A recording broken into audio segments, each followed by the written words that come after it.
азиз салом. барномаи рӯзномаошноро аз ютуб канали рӯзномаи ҷавонони тоҷикистон тамошо доред. ман беҳрӯз холмуродов. шораҳи ин ҳафтаинаи барнома моро пайгир бошед.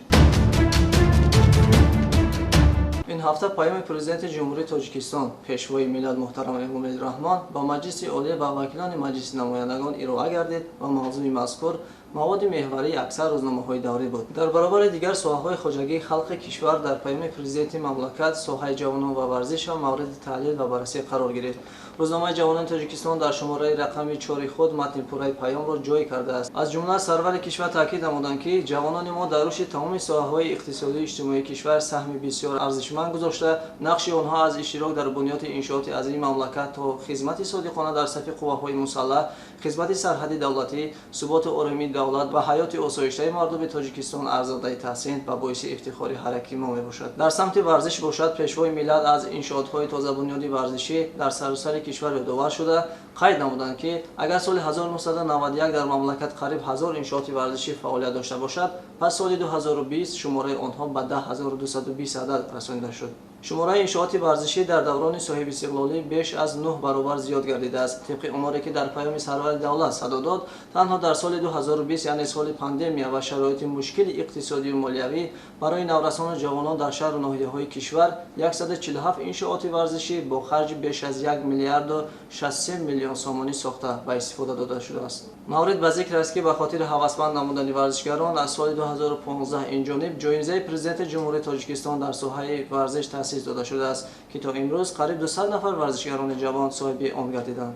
пешвои миллат муҳтарам эмомалӣ раҳмон зимни таҳлили соҳаи кору бо ҷавонон ва варзиш дар назди вакилони халқ таъкид намуданд ки моми бад низ ба рушди соҳаи варзиш, омодигардонии он, ташаккули тарзи ҳаёти солим ва ҷалби боз ҳам бештари ҷавонон ба ҳаёти сиёсии ҷомеа, баланд бардоштани майлу рағбати онҳо ба илмомӯзию навоварӣ, дарёфту дастгирӣ кардани истеъдодҳои ҷавон ва бунёди инфраструктураи замонавии муҷаҳҳаз бо лавозимоти зарурӣ барои ҷавонон диққати аввалин дараҷа медиҳем. забондони раҳимаро то амрико бурд. ин номи дигари матлаби рӯзномаи ҷавонони тоҷикистон мебошад. он зери рубрикаи аз рӯзгори ҳамватанони бурунмарзӣ рӯи чоп омадааст ки дар бораи духтари тоҷике қисса мекунад. ба таъкиди муаллиф, қаҳрамони матлаб дар баробари забономӯзӣ дар шаҳри ню-йорки амрико кошонаи ҳусн кушода ба ҳамватанони худ ба нархи дастрас хизмат мерасонад. аз муваффақиятҳои дигари раҳима дар хориҷ аз кишвар огоҳ шудан мехоҳед? шумораи охири рӯзномаи мо кӯмакатон мекунад. терроризм ва экстремизм мубориза бар зидди он танҳо вазифаи давлат нест. ин номи дигари мақолаи рӯзномаи ҷавонони тоҷикистон аст. дар он гуфта мешавад ки ҷанги шаҳрвандӣ дар ибтидои солҳои 90 дар кишвар, кӯшиши гурӯҳҳои экстремистии террористӣ, бахусус саркардаи фирорӣ ва дигар аъзоёни ташкилоти террористии собиқ ҳизби наҳзади ислом ва табаддулоти низомӣ дар соли 2015, террор дар соли 2018 нисбати сайёҳони хориҷӣ, раванди афзоиши паҳншавии ақидаҳои ифротӣ, гаравидан ва пайвастани баъзе ҷавонон ба ақидаҳои террористӣ моро водор месозад ки ба зидди ин зуҳуроти номатлуб даста ҷамъона мубориза барем. чашмбароҳӣ, хиёнатгар набошад фарди бовар, таассуб, зулмату бераҳмист номҳои дигари мақолаҳои шумораи ахири рӯзномаи ҷавонони тоҷикистон мебошад ки шумо метавонед онҳоро мутолиа намоед. нашрияи расмии ҷумҳурии тоҷикистон ҷумҳурият дар шумораи рақами 18 худ ки 27 январи соли ҷорӣ рӯи чоп омадааст, пурра ба паёми президенти ҷумҳурии тоҷикистон муҳтарам эмомалӣ раҳмон ба маҷлиси олии ҷумҳурии тоҷикистон дар бораи самтҳои асосии сиёсати дохилӣ ва хориҷии ҷумҳурӣ бахшида шудааст. аз ҷумла дар саҳифаи якуми рӯзнома зери рубрикаи сухани рӯз иқтибос аз суханронии пешвои миллат ҷой дода шудааст ки чунин аст: халқи шарафманди тоҷик нангу номуси ватандорӣ ва ҳисси баланди миллӣ доранд ва бо чунин хислатҳои неку созандаи худ метавонанд иқдомоти аз имрӯза ҳам бештарро амалӣ карда ватани муқаддаси худро ба кишвари ободу пешрафта ва ҳамқадами ҷаҳони муосир табдил диҳанд. аз паҳлӯҳои дигари хоҷагии халқи кишвар ки дар паёми сарвари давлат зери таҳлил фаро гирифта шуд огоҳ шудан мехоҳед? рӯзномаи мазкур кӯмакатон менамояд. садои мардум нашрияи маҷлиси олии кишвар шумораи охирини худро ба фарқ аз ҳафтаҳои қаблӣ дар ҳаҷми 8 саҳифа рӯи чоп баровардааст.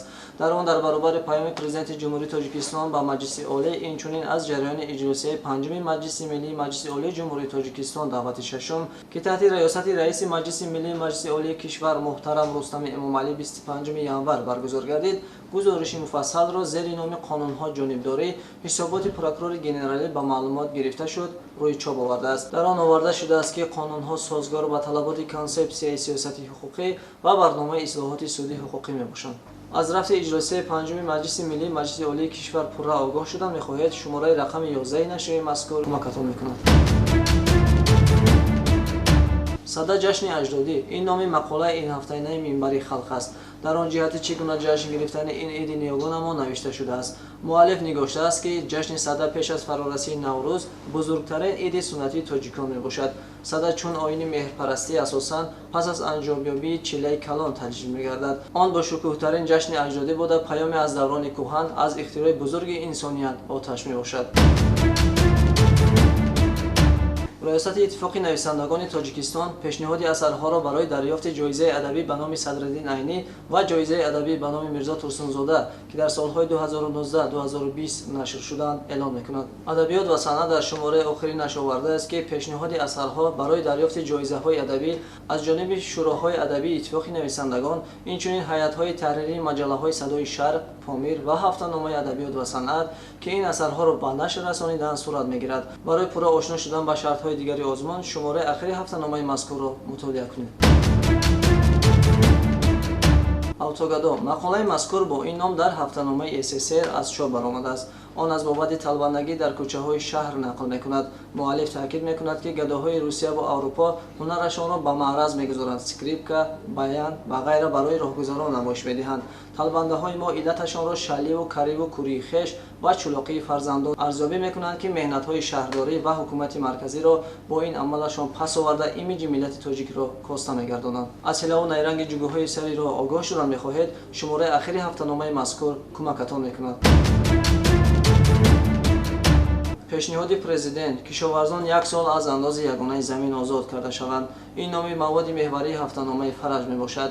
дар маводи мазкур кормандони нашрия дар шакли фишурда паёми президенти кишвар пешвои миллат муҳтарам Эмомалӣ Раҳмонро ба маҷлиси олӣ пешниҳоди хонандаи худ намуданд. мавод фарогири самтҳои рушди иқтисод, кишоварзӣ, саноати кунонӣ, коронавирус ва буҷети давлатӣ мебошад. панҷакин маблағгузории соҳаи маориф танҳо аз пули буҷет нест. дардошно, терроризм омили бадбахтии башарият номҳои дигари мақолаҳои ҳафтаномаи мазкур мебошанд. эмомалӣ раҳмон кӯмак карда наметавонед халал нарасонед. мақолаи мазкур дар шумораи ахири ҳафтаномаи тоҷикистон ҷой карда шудааст.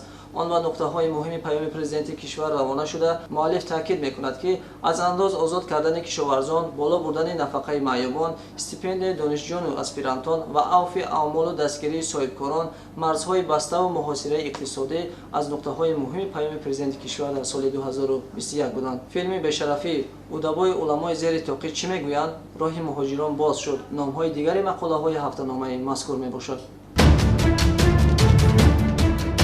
бинандаи азиз барномаи рӯзномаи ошноро аз ютуб канали рӯзномаи ҷавонони тоҷикистон тамошо кардед ва канали мо обуна шуданро фаромӯш насозед. то барномаҳои баъдӣ хайр.